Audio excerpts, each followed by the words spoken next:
नमस्कार, आप देख रहे हैं प्राइम न्यूज। आपके साथ मैं हूं काजोल नारायण। बहुत स्वागत है आपका उत्तराखंड के बुलेटिन में। और सबसे पहले बड़ी जानकारी का रुख करेंगे। देहरादून में सीएम रावत की कैबिनेट बैठक। सीएम रावत की अध्यक्षता में कैबिनेट बैठक चल रही है।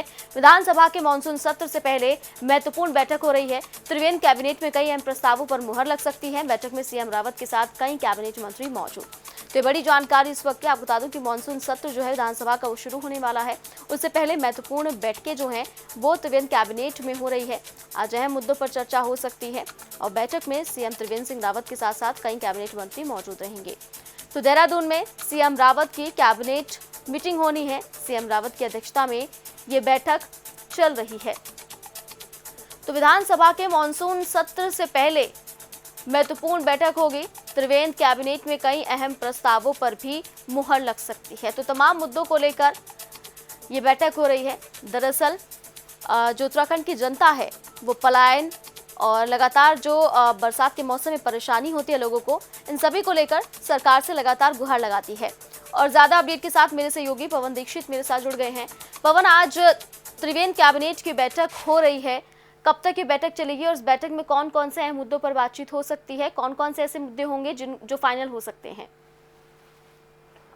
बिल्कुल काजोल, आपको बता दें कि कैबिनेट की आज ये महत्वपूर्ण बैठक हो रही है और इस बैठक में तमाम ऐसे विधेयकों पर कैबिनेट मुहर लगा सकता है। तो हमने तमाम जो विभाग हैं, इन विभागों से संबंधित तमाम निर्णयों को लेकर के आज इस बैठक में फैसले होने हैं। इन तमाम बिंदुओं को चर्चा होनी है और इसमें जो तमाम बिंदु रखे जाएंगे उसमें तमाम जो बिंदु हैं उन सभी पर आज कैबिनेट अपनी अंतिम मुहर लगाएगी, क्योंकि 30 तारीख से सत्र आहूत हो चुका है। सत्र 23 तारीख से शुरू होना है मानसून सत्र। उससे पहले होने वाली ये कैबिनेट की बैठक काफी अहम मानी जा रही है।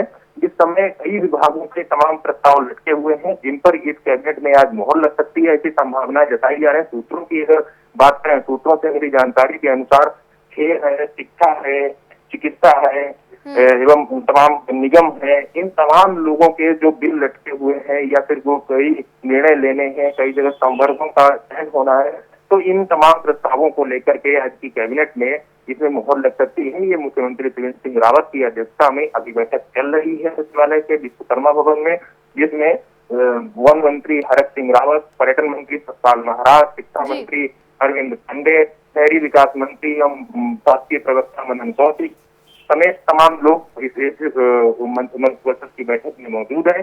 तो वही मुख्यमंत्री त्रिवेंद्र सिंह रावत की अध्यक्षता में होने वाली इस बैठक में आज तमाम बिंदुओं पर चर्चा होनी है और चर्चा अभी चल रही है सचिवालय में।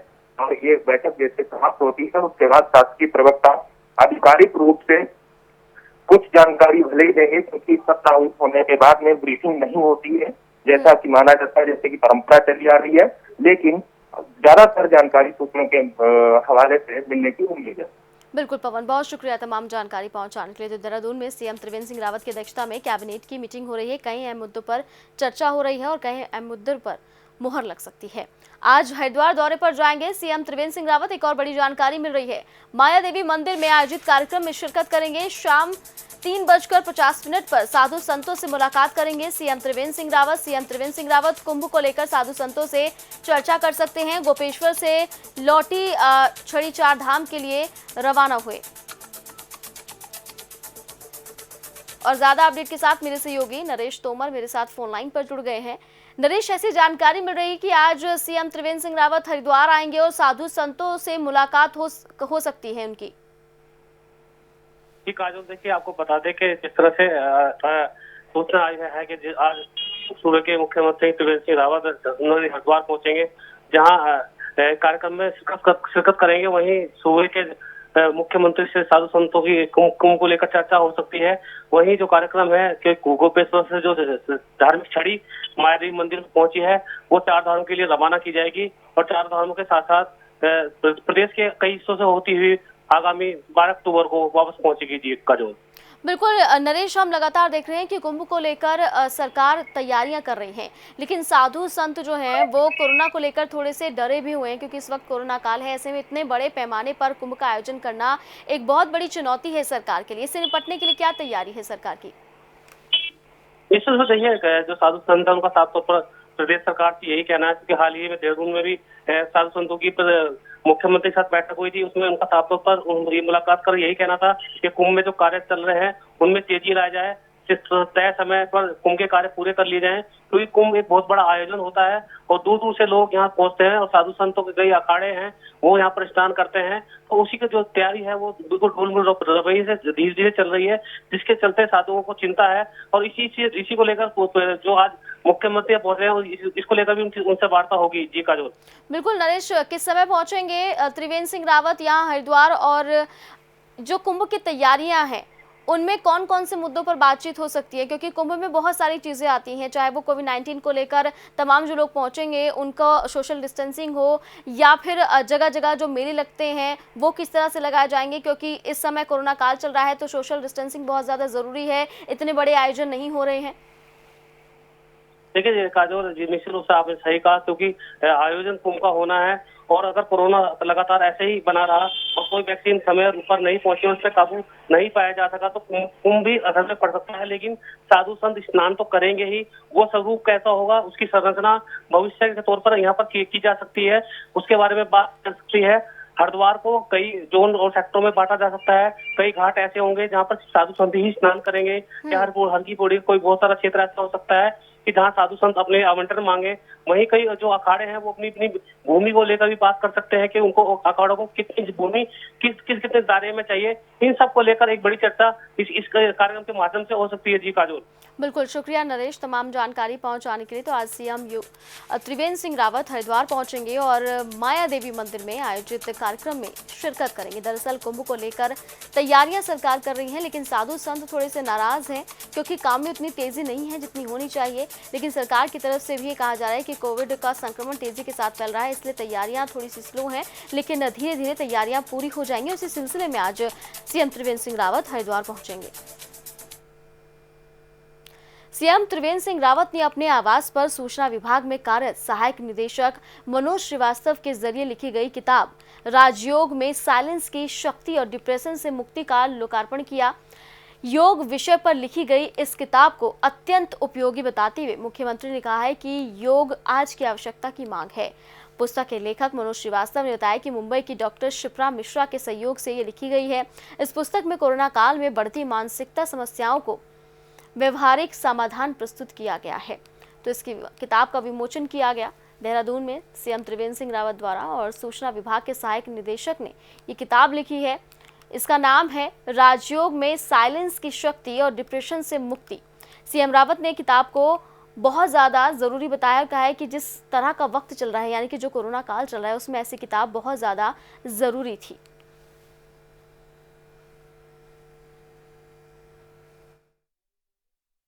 माननीय मुख्यमंत्री जी त्रिवेंद्र सिंह रावत जी ने हमारे बुक का विमोचन किया, और हमने जो है एक मुंबई की डॉक्टर हैं डॉक्टर शिप्रा मिश्रा के सहयोग से डिप्रेशन पे फोकस करते हुए पुस्तक लिखा, जो कोविड पे भी एक समस्या पैदा कर रही है, और कैसे हम अपना इम्यून सिस्टम डेवलप करें। मेंटल इम्यून सिस्टम की बात की गई, इमोशनल इम्यून सिस्टम की, इस पर डिटेल से फोकस करते हुए डिप्रेशन के विभिन्न आयामों पे बल देते हुए उपाय बताया गया। प्रमुख उपाय में कहा गया कि आप दिन का फाउंडेशन, शुरू का फाउंडेशन पॉजिटिव थॉट से करिए और इम्यून सिस्टम डेवलप करिए, इस पर डिटेल फोकस किया गया। और प्रधानमंत्री नरेंद्र मोदी का जन्मदिन है। सीएम त्रिवेंद्र सिंह रावत ने उन्हें जन्मदिन की बधाई दी है। देश के यशस्वी प्रधानमंत्री आदरणीय नरेंद्र मोदी जी को जन्मदिवस की हार्दिक शुभकामनाएं और बधाइयां। भगवान बद्री विशाल और बाबा केदारनाथ से आपके उत्तम स्वास्थ्य एवं सुदीर्घ जीवन की कामना करता हूं। मां भगवती आपको सदैव सफल करे और मां भारती आपके नेतृत्व में तेज गति से प्रगति पथ पर आगे बढ़ाती रहे। तो आज प्रधानमंत्री नरेंद्र मोदी का जन्मदिन है। इस मौके पर सीएम त्रिवेंद्र सिंह रावत ने भी प्रधानमंत्री नरेंद्र मोदी को बधाई दी है। कहा कि देश के यशस्वी प्रधानमंत्री को जन्मदिन की हार्दिक बधाई और शुभकामनाएं। भगवान बद्री विशाल और बाबा केदारनाथ से आपके उत्तम स्वास्थ्य एवं सुदीर्घ जीवन की कामना करता हूं। इसके साथ ही उन्होंने कहा कि मां भगवती आपको सदैव सफल करे और मां भारती आपके नेतृत्व में तेज गति से प्रगति पथ पर आगे बढ़ाती रहे।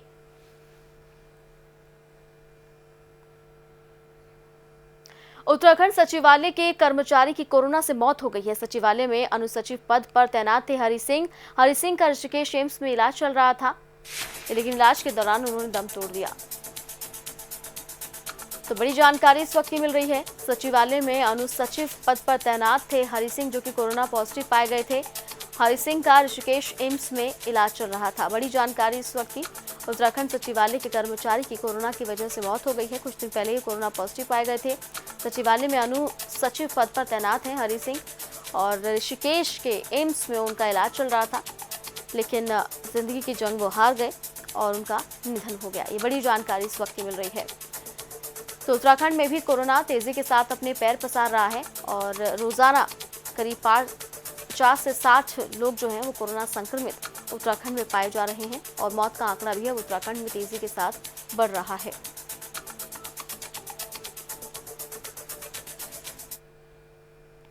हरिद्वार में हर की पौड़ी पर श्रद्धालुओं की भीड़ उमड़ी है। श्रद्धालुओं में कोरोना का खौफ नहीं दिखा है। आज अमावस्या के मौके पर दूसरे राज्यों से भी श्रद्धालु आ रहे हैं। प्रशासन के जरिए लगाई गई पाबंदियों का कोई भी असर श्रद्धालुओं में दिखाई नहीं दे रहा है। ये तस्वीरें आप देखिए, हर की पैड़ी की तस्वीरें हैं हरिद्वार की, जहां अमावस्या के मौके पर दूसरे राज्यों से भी श्रद्धालु आ रहे हैं। प्रशासन के जरिए पाबंदियों का कोई भी असर दिखाई नहीं दे रहा है। बिना किसी सोशल डिस्टेंसिंग के, बिना किसी तैयारी के यहाँ पर लोग जो हैं आस्था की डुबकी लगाते हुए नजर आ रहे हैं। देखिए, आज श्राद्ध खत्म हो रहे हैं और आज अमावस्या है, विश्वकर्मा दिवस भी है। तो ऐसे में श्रद्धालु जो हैं वो हरिद्वार पहुंचे हैं। हर की पैड़ी पर भीड़ आप देख सकते हैं, लेकिन कोरोना काल में भी इतने लोग लापरवाह हैं, इसका अंदाजा इन तस्वीरों से लगाया जा सकता है। ना तो किसी के चेहरे पर मास्क है, ना ही सोशल डिस्टेंसिंग, कुछ भी नहीं, और भारी मात्रा में यहाँ पर लोग दिखाई दे रहे हैं। तो हरिद्वार की तस्वीरें, जहां हर की पौड़ी पर श्रद्धालुओं की भीड़ उमड़ी हुई है। अमावस्या के मौके पर दूसरे राज्यों से भी लोग आ रहे हैं, गंगा स्नान कर रहे हैं, लेकिन यहाँ कोरोना का खौफ जो है वो लोगों में दिखाई नहीं दे रहा है। ना ही जो यहाँ पर सूचनाएं लिखी हुई हैं वो लोग पढ़ रहे हैं, ना ही उसका कोई असर इन पर दिखाई दे रहा है।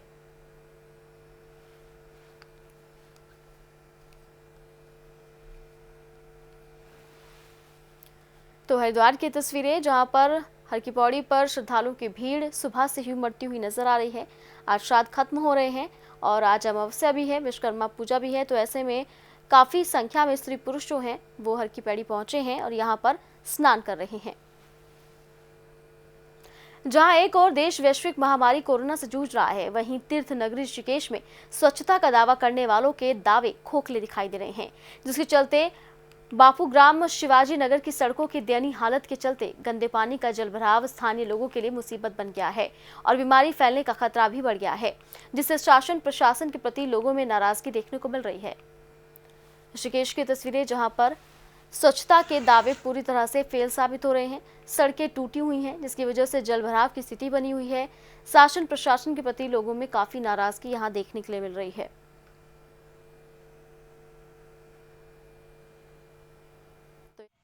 शिवाजी नगर बापूग्राम वार्ड नंबर 31 गली नंबर 29 में ये रोड आज तक नहीं बनी पाई है, जिसके कारण से यहाँ पर जो है पानी की समस्या बनी हुई। रोड में देखिए क्या हाल हो रहा है रोड का। और यहाँ पर इस रोड में जो है डेंगू, एक तो कोरोना का प्रभाव ज़्यादा है और डेंगू इस टाइम वायरल चल रहा है, डेंगू वाला। उससे हम सभी लोग यहाँ पर काफ़ी लोग जो है परेशान हैं इस चीज़ को लेकर और सभी लोग डरे हुए हैं, सहमे हुए हैं किस तरीके से हम अपना जीवन यापन कर रहे हैं यहाँ पर देखिए। और आज तक ये रोड, इसी रोड का निर्माण नहीं हुआ, ना कोई इसमें नगर पालिका वाले या यह क्षेत्र अब नगर पहले ग्राम सभा में था और अब ये नगर पालिका में आ गया, नगर निगम में, और इसमें जो है कोई भी। तो सुना आपने किस तरह से लोग परेशान हैं। ऋषिकेश की तस्वीरें आप देख रहे हैं, जहां पर कुछ गलियां ऐसी हैं जो आज तक बनी नहीं है, ना ही सड़कों का निर्माण हुआ है और यहां पर गंदगी का अंबार लगा हुआ है। लोग जो है इस रास्ते से आने जाने को मजबूर हैं। लोगों का यह आरोप है कि शासन प्रशासन द्वारा कोई भी यहाँ पर एक्शन नहीं लिया जा रहा है, ना ही कोई सुध लेने वाला है। लोगों में खासा नाराजगी देखने को मिल रही है, क्योंकि ऋषिकेश में तीर्थ नगरी मानी जाती है ऋषिकेश, और वहाँ का अगर ये हाल है तो अन्य जगहों का आप अंदाज़ा लगा सकते हैं कि कितना बुरा हाल होगा। बरसात के मौसम में जगह जगह जो सड़कें हैं वहाँ पर पानी भर जाता है, जिससे डेंगू के मच्छर भी पैदा हो जाते हैं और डेंगू का खतरा भी बढ़ जाता है। रुड़की के झबरेड़ा में भारतीय किसान यूनियन के जरिए बिजली घर पर धरना प्रदर्शन किया गया। भारतीय किसान यूनियन का आरोप है कि किसानों और मजदूरों को बिजली विभाग स्टाफ बिना वजह परेशान करता है। किसानों के कनेक्शन काटने के बाद भी भारी मात्रा में बिल भेजा जा रहा है। वहीं इस मामले को लेकर एसटीओ अनीता सैनी का कहना है कि जिस किसान के पास विद्युत विभाग ने बिजली के बकाया का बिल भेजा है वो कनेक्शन मार्च में काटा गया था। अभी विभाग के जरिए जांच की जा रही है और जो भी तथ्य सामने आएंगे उनके अनुसार किसान को राहत भी दी जाएगी। तो रुड़की में बिजली बिल को लेकर किसान यूनियन का प्रदर्शन दिखाई दे रहा है। झबरेड़ा का मूल निवासी हूँ और मेरे कनेक्शन में जो मेरे पिताजी के नाम कनेक्शन था जगपाल सिंह के नाम, उनकी डेथ हो गई थी सर 99 में, तो उनके नाम से कनेक्शन चल रहा था सर मेरा। 2013 में सर मेरा कनेक्शन विभाग के द्वारा काट दिया गया था। मेरा मीटर भी विभाग के आदमी कुछ ले गए थे। मैंने मैडम को इसके बारे में अप्लाई, वो मेरे पास इसका बिल आया सर 1,33,600 कुछ का बिल है मेरे पास जो आया विभाग का। मैं एक दिन खेत में गया, मेरे 12 पर नोटिस लगा हुआ था कनेक्शन के लिए, तो मैंने सर इसको पीडी करवाने के लिए एप्लीकेशन दी। मैडम जेई साहब ने उसमें साइन कर दिए। मैडम ने इस पर बोला कि ये पीडी नहीं होगा, ये तुम्हारा कनेक्शन चल रहा है। मैंने एससी साहब के सामने बात रखी, एससी साहब ने बोला कनेक्शन पीडी क्यों होगा। मैडम मौके पे थी, मैडम ने एससी साहब को बोला कि सर कनेक्शन चल रहा है। ये जो झबरेड़ा का जो बिजली घर है, इस बिजली घर के द्वारा किसानों का, मजदूरों का, आम जनता का काफी शोषण किया जा रहा है। हमने 8 दिन पहले नोटिस दिया था कि किसानों का, जनता का शोषण बंद कर दें। जिनके कनेक्शन कट गए 2013 में 6-7 साल पहले उन पे 1.25 लाख के बिल भेजे जा रहे। यहाँ के तारों की स्थिति इतनी खराब हो कि तार एक की तार है केवल, और तार कभी भी टूट कर कोई भी बड़ी दुर्घटना हो सको, लेकिन विभाग इस ओर कोई ध्यान नहीं दे रहा है। और किसानों पर, मजदूरों पर बिना आवश्यक बिल भेजने का काम यहाँ का बिजली घर के द्वारा कराया जा रहा है और उन पर दबाव बनाया जा रहा है कि आप ये बिल जमा करो। तो इन पर 8 दिन पहले एक नोटिस जारी कराया गया था, अभी तक इन्होंने उस पर कोई जवाब नहीं दिया। तो आज मजबूरी में यहाँ भारतीय किसान यूनियन को धरना प्रदर्शन करना पड़ा। कनेक्शन उसका जो काटा है वो मार्च में कटा था, जो पीछे मार्च गया है 20, ठीक है जी। बाकी जो पीडी के लिए पेपर दिए हुए उसके लिए मैं कर रही हूँ जांच पीछे के, मतलब जो भी है वो तो पहले ही 2013 में माना। 2013 में अगर उनका कटा है तो मुझे रिकॉर्ड दे दे, मैंने मना नहीं किया। आप वही पेपर लिया और मैं उस बेस पे कर दूंगी। मेरे पास होगा ना, पुराना मेरे पास में नहीं है, मैं ढूंढवा रही हूँ उसको, मैं जांच मतलब कर रही हूँ उसकी जो भी सबसे पहले आपको पॉसिबिलिटी जो भी होगी। हाँ, विभागीय मैं चेक करा रही हूँ उन्होंने। मैडम हम परेशान कर रहे हैं। ना मेरी तरफ से कोई परेशान नहीं कर रही हूँ किसी को। अगर मान लिया मेरे पास पेपर आएगा तो मैं चेक करने जाऊँ। और ज्यादा अपडेट के साथ मेरे सहयोगी अरशद हुसैन मेरे साथ फोन लाइन पर जुड़ गए हैं। अरशद, बिजली कनेक्शन कटने के बाद भी बिल किसानों को भेजे जा रहे हैं, किसान बहुत ज्यादा परेशान हैं, कौन सुनने वाला है इनकी? देखिए, आपको बता दूं, पहला मामला झबरेड़ा की जो एसडीओ है सुनीता सैनी, इनका ये पहला मामला नहीं, उससे पहले भी इनके विरुद्ध काफी लोग लामबंद हो चुके हैं। वहीं अगर बात करें, अब किसानों ने इनके खिलाफ धरना प्रदर्शन किया है क्योंकि जो कनेक्शन काट दिए गए उनके भी बिल यहाँ पर भेजे जा रहे हैं। और अगर बात करें विद्युत विभाग के तारों की, तो वो भी जर्जर हालत में है, जिन्हें शिकायत करने के बावजूद भी सुधारा नहीं जाता। तो कहीं ना कहीं परेशान थे ग्रामीण, जिसको लेकर किसान यूनियन ने इनका बीड़ा उठाया और यहाँ पर धरना प्रदर्शन किया। हालांकि इनको आश्वासन दिया गया कि जल्द ही तमाम जो सुविधाएं हैं उनमें सुधार किया जाएगा। पर अब देखने वाली बात है कि आखिरकार किस तरह से ग्रामीणों का शोषण किया जा रहा था और किस तरह से इनको बिल भेजे जा रहे थे, जबकि अभी गन्ना नहीं बिक रहा है, गन्ना तैयार नहीं हो पाया, वहीं इन लोगों को बिल पर बिल भेजे जा रहे हैं, जबकि कनेक्शन इन लोगों को काफी पहले कट चुके हैं। एक बड़ा मामला। अच्छा, तो इस पर कोई कार्रवाई नहीं की जा रही है कि कनेक्शन 13 साल पहले काटे हुए हैं और अब बिल आ रहे हैं? बिल्कुल, बड़े अचंभे की बात की जा सकती है कि इसमें पहले कनेक्शन काटे जा चुके हैं, उसके बाद इन लोगों को बिल भेजे जा रहे हैं। तो कहीं ना कहीं साफ तौर पर ये देखा जा रहा है कि किसानों को एक तरह से उत्पीड़न किया जा रहा है विद्युत विभाग की तरफ से। तो इसी बात पर जो है तमाम किसान वहां पर पहुंचे और उन्होंने जो है खिलाफ धरना प्रदर्शन किया और चेतावनी दी कि भविष्य में इस तरह का काम अगर विद्युत विभाग की तरफ से किया गया तो बड़ा आंदोलन इन लोगों के खिलाफ छेड़ा जाएगा। बिल्कुल अर्शद, शुक्रिया तमाम जानकारी पहुंचाने के लिए। आज पृथ्वी विसर्जन अमावस्या के अवसर पर बद्रीनाथ धाम में श्रद्धालुओं की संख्या में इजाफा देखने को मिला। श्रद्धालुओं ने ब्रह्मकलाप पर पिंडदान और तर्पण किया। कोरोना महामारी के दौरान भी तीर्थयात्रियों की आस्था में कमी नहीं आई है। देश भर से प्रतिदिन श्रद्धालु बद्रीनाथ धाम में दर्शन के लिए पहुंच रहे हैं। तो बद्रीनाथ धाम की तस्वीरें जहां पर आज काफी संख्या में श्रद्धालु पहुंचे हैं, यानी कि आज की संख्या में इजाफा हुआ है। कोरोना के चलते आस्था में भी किसी तरह की कोई कमी नहीं आई है। कोविड नियमों का भी पालन किया जा रहा है। इसके साथ साथ ही आप देख सकते हैं कि आज आखिरी दिन है पिंडदान करने का और आज अमावस्या भी है। तो ऐसे में तमाम जो श्रद्धालु हैं वो पहुंच रहे हैं, यहाँ पर पिंडदान कर रहे हैं और आखिरी श्राद्ध है। इस पर यहाँ पर देख सकते हैं तस्वीरों में कि अलग अलग जो है लोग बैठे हुए हैं, यानी कि सोशल डिस्टेंसिंग का भी पूरा यहाँ पर ख्याल रखा जा रहा है, नियमों का पूरा ख्याल रखा जा रहा है। और जैसे जैसे संख्या बढ़ रही है श्रद्धालुओं की, वैसे वैसे प्रशासन जो है वो भी तैयारियां कर रहा है।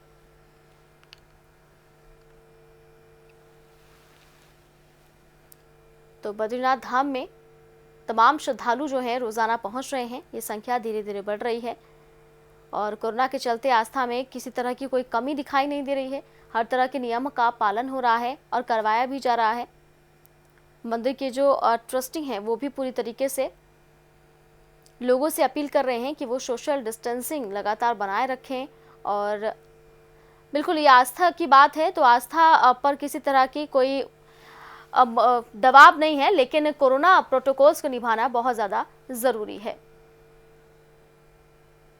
डोईवाला में यूथ कांग्रेस कार्यकर्ताओं ने दिन बेरोजगारी दिवस के रूप में मनाते हुए प्रदर्शन किया है और प्रदेश सरकार के खिलाफ नारेबाजी करते हुए सरकार से बेरोजगारों के लिए हक की मांग की है। यूथ कांग्रेस और एनएसयूआई कार्यकर्ताओं ने आज के दिन को बेरोजगार दिवस के रूप में मनाते हुए अपनी डिग्रियां जलाकर अपना आक्रोश जताया। प्रदर्शनकारियों ने कहा कि आज बीजेपी सरकार रोजगार की मांग करने वालों पर मुकदमा दर्ज कर रही है। युवाओं की आवाज को दबाकर ये सरकार तानाशाही रवैया अपना रही है, जिसका विरोध कांग्रेस करती रहेगी। तो आज बेरोजगारी दिवस के रूप में विपक्ष इसे मना रहा है। तमाम जो युवा हैं वो भी सड़कों पर उतर आए हैं। डोईवाला की तस्वीरें आप देख रहे हैं जहां पर कांग्रेस कार्यकर्ताओं ने बेरोजगार दिवस मनाया है और सरकार के खिलाफ नारेबाजी की। यहाँ बेरोजगार दिवस मना रहे हैं मोदी जी के जन्मदिन पे, क्योंकि जब से मोदी जी की सरकार आई है युवाओं को ठगने का, छलने का काम किया गया है। और इस छलावे को देखते हुए आज हमारी युवाओं की सबकी आंखें खुली है और आज इसलिए हमने आज बेरोजगार दिवस मोदी जी के जन्मदिन के रूप में बनाया है। वैसे तो मोदी जी को जन्मदिन की शुभकामनाएं देंगे, पर एक और हम युवा जितने भी हैं इस चीज़ से बड़े नाराज है कि मोदी जी जिस युवाओं के दम पर सरकार में आई थी, आज उसी युवाओं को ठगने का काम मोदी सरकार के उसमें किया जा रहा है। चुनाव लड़ा था तो इन्होंने सबसे पहले ये कहा था कि हम युवाओं को आगे मतलब युवाओं को रोजगार देंगे और युवाओं के लिए बहुत सी स्कीमें निकाली थी, परंतु जिस तरीके से इन्होंने चुनाव लड़ा था उस तरीके से वो काम नहीं कर रहे हैं। मोदी सरकार जब से आई है तब से बेरोजगारों को अनदेखा करा जा रहा है और इसी को देखते हुए जितने भी हमारे साथी लोग हैं बेरोजगार भाई, जिन्होंने बीटेक किया है, किसी ने मेडिकल से लाइन से किया है, अच्छी अच्छी डिग्रियां लेके घर में बैठे हैं जिनको रोजगार नहीं मिल रहा है, आज उन्होंने अपनी डिग्रियों का प्रतिनिधित्व जलाकर सरकार को एक संदेश दिया है कि अगर हम इतनी मेहनत करके और इतने अच्छे परसेंटेज लेके भी डिग्री का कुछ नहीं कर पा रहे तो ये हमारी किसी काम की नहीं है, हम इसे जला देना चाहिए। और अगर ये भी इसे भी देखने के बाद अगर हमारी सरकार इसको भी अनदेखा करती है तो मुझे नहीं लगता कि। रुड़की की मंगलौर कोतवाली पुलिस ने नशे का काला कारोबार करने वाले एक व्यक्ति को पकड़ा है, जिसके पास से लगभग 10 ग्राम स्मैक बरामद हुई है। पुलिस ने व्यक्ति के खिलाफ एनडीपीएस की धारा में मुकदमा दर्ज कर जेल भेज दिया है। पकड़ा गया आरोपी रहीस लौंढौरा कस्बे का रहने वाला है। मंगलौर पुलिस नशे के काला कारोबार करने वालों के खिलाफ अभियान छेड़ रही है और अभियान चला रही है, लेकिन फिर भी नशे का जो काला कारोबार है वो रुकने का नाम नहीं ले रहा और युवा पीढ़ी पर इसका प्रभाव लगातार पड़ता हुआ नजर आ रहा है। तुर्की में नशा तस्करों के खिलाफ पुलिस का अभियान लगातार जारी है। स्मैक के साथ तस्कर को गिरफ्तार किया है। कल पुलिस पार्टी को सूचना मिली कि मुखबिर के द्वारा कि एक व्यक्ति जो है स्मैक की डीलिंग कर रहा है। इस सूचना पे लंडारो शमशान घाट के पास से पुलिस टीम द्वारा रईस खान पुत्र नज़र मोहम्मद जो लंडौरा का निवासी है से लगभग 10.5 ग्राम स्मैक पकड़ा। उसके साथ उसकी चेतक बजाज चेतक मोटर स्कूटर था, उसे भी गिरफ्तार किया गया और एनडीपीएस एक्ट के तहत मुकदमा पंजीकृत कर इसको जेल भेजा। उत्तराखंड में जंगली जानवरों का आतंक रुकने का नाम नहीं ले रहा है, जिसकी बानगी जोशीमठ के बद्रीनाथ हाईवे पर बलदौड़ा के नजदीक देखने को मिली, जहां बाघ ने एक युवक को अपना शिकार बना लिया और उसका शव सख्त विषक्त हालत में सड़क किनारे पड़ा मिला। तो जोशीमठ में जंगली जानवरों का आतंक लगातार जारी है, जहां बाघ ने युवक को अपना निशाना बनाया। सड़क किनारे युवक का शव मिलने से सनसनी फैल गई।